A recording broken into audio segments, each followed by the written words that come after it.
क्या आपके दांतों में कीड़ा लगा है? लिटरली कोई आपके दांतों से एक कीड़ा निकालेगा? जी नहीं, ऐसा नहीं होता है। दांतों में कीड़ा लगना क्या होता है? दांतों में कीड़ा लगना या हम उसे कहते हैं कैविटी होना।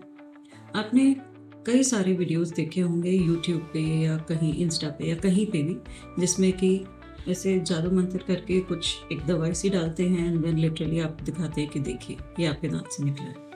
ये बिल्कुल एक गलत है, ऐसा नहीं होता है। तो दांतों में कीड़ा लगता क्यों है? इस चीज़ का मतलब क्या है? सी, पहले तो मैं आपको बताना चाहूँगी कि हमारे दांत के कितने लेयर्स होते हैं। दांत का जो सबसे ऊपर वाला लेयर होता है उसे हम एनामल कहते हैं, जो वाइटिश कलर का होता है या येलोइश वाइट। उसके अंडर होता है डेंटिन। डेंटिन के अंदर होता है पल्प। ओके, पल्प जहाँ पे हमारे दांतों की ब्लड वेसल्स एंड नर्व्स होती हैं।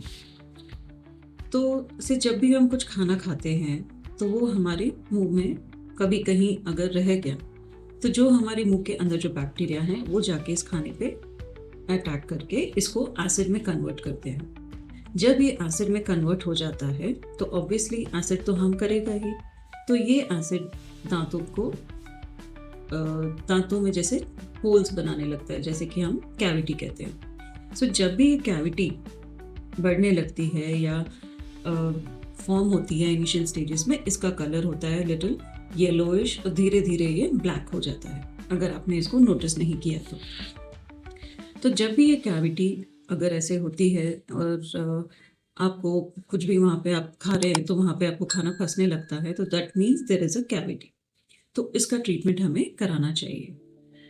तो क्या कर सकते हैं आप जब आपके दांतों में ऐसे कैविटी हो या ऐसे दांतों में कीड़ा लगा हो?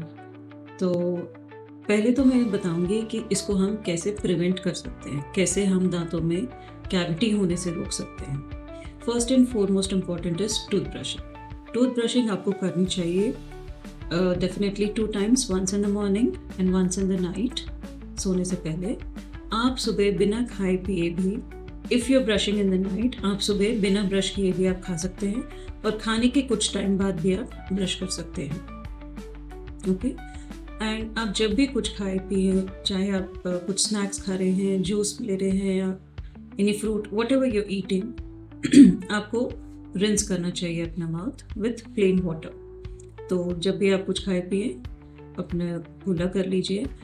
And flossing is also very important, क्योंकि जो ब्रश हमारा दांतों के बीच के जो स्पेसेस होते हैं जिसे हम इंटरडेंटल स्पेसेस बोलते हैं, वहाँ पे हमारा ब्रश रीच नहीं कर पाता है और क्लीन नहीं कर पाता है। तो in between the teeth also there are chances कि वहाँ पे भी कैविटी बने, बिकॉज वहाँ पे भी खाना फंस के हमको कैविटी फॉर्म हो सकती है। तो ऐसे एरियाज में हमें फ्लॉसिंग करनी चाहिए।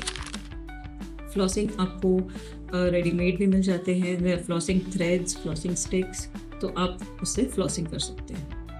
And use a fluoridated toothpaste. Fluoridated toothpaste का मतलब है जिस टूथपेस्ट में फ्लोराइड हो। This fluoride content will help in formation of cavities. तो ये help in prevention of formation of cavities. तो ये फ्लोराइड टूथपेस्ट कैविटीज़ होने से बचाता है।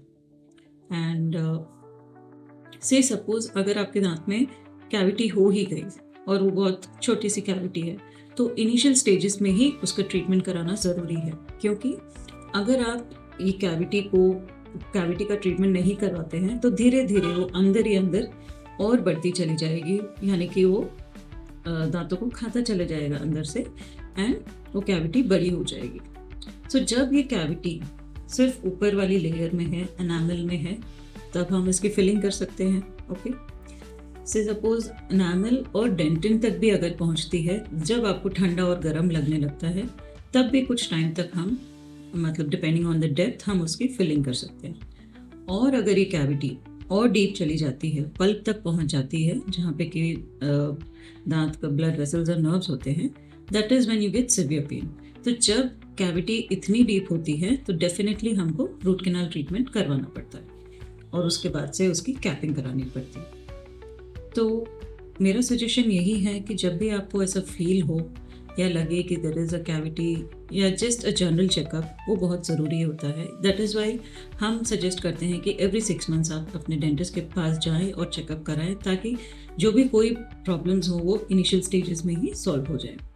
अगर आपको इस बारे में कोई डाउट्स हैं, कोई क्वेरीज़ हैं, आप कुछ पूछना चाहते हैं, तो प्लीज़ आप कमेंट्स में आप अपने क्वेश्चंस लिख सकते हैं एंड डेफ़िनेटली मैं उनका रिप्लाई करूँगी। और ये वीडियो अगर आपको अच्छा लगता है, हेल्पफुल लगा है, एजुकेशनल लगा है, तो please do like, share and subscribe. Thank you.